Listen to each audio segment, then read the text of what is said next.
জমিয়তে উলামা তার জন্ম থেকেই এই উপমহাদেশীয় মুসলমানদের কাছে যে পরিচয়টা লালন করে সেটা হলো জমিয়ত হক ও হাক্কানিয়তের পতাকাবাহী। এই মুহূর্তে বাংলাদেশ একটা কঠিন জায়গায় এসে দাঁড়িয়েছে।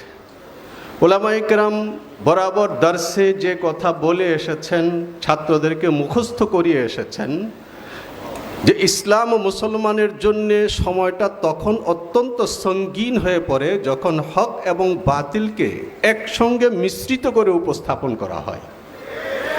আজকের এই সময়ে বাংলাদেশের জন্য সবচেয়ে ভয়ঙ্কর যে জায়গাটা, একটা বাতিল দল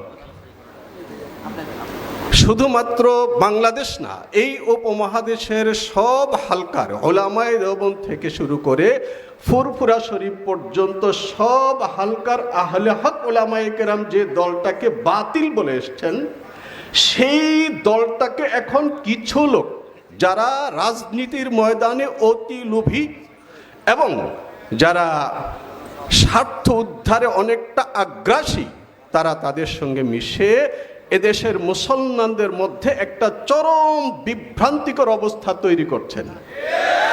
এই সময়ে দেশের সর্বশ্রেণীর শিক্ষিত, সচেতন, আলেম এবং মুসলিমগণ জমিয়তে উলামার কাছে এই আশাটা করছিল যে এই সময়ে এসে জমিয়তে উলামা দুধ এবং পানি আলাদা করে জাতির সামনে উপস্থিত করবে।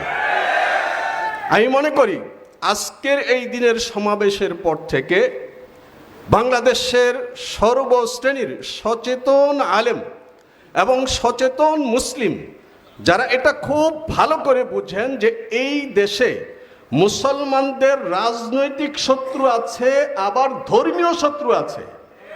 যদি কখনো বিপদ হয় তাহলে আমরা রাজনৈতিক শত্রুদের সঙ্গে হাত মিলাতে পারি, কিন্তু যে ধর্মের জন্য আমরা বদর থেকে সংগ্রাম করে এসেছি, জিহাদ করেছি, রক্তে রক্তে পৃথিবীটাকে লাল করেছি, সেই ধর্মকে বিসর্জন দিয়ে কারো সঙ্গে আমরা হাত মিলাতে পারি না।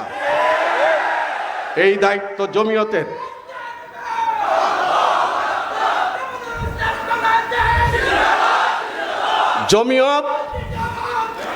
জমিয়ত যথা সময়ে যথা উচ্চারণ করেছে, যথা শিরোনাম নিয়ে সামনে অগ্রসর হয়েছে।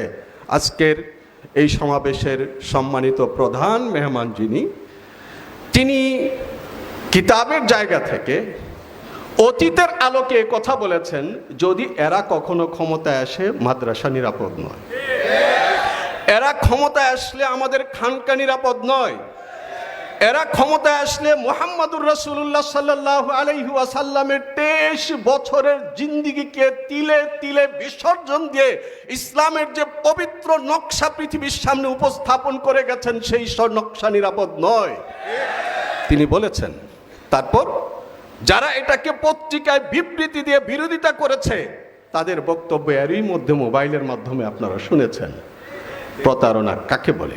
আমি মনে করি যে আজকের এই সমাবেশের পর থেকে আমাদের সেই পুরনো স্লোগান আবার ফিরে আসবে, জামাত শিবির ড্রাকুলা, এই ড্রাকুলা রুখতে হবে।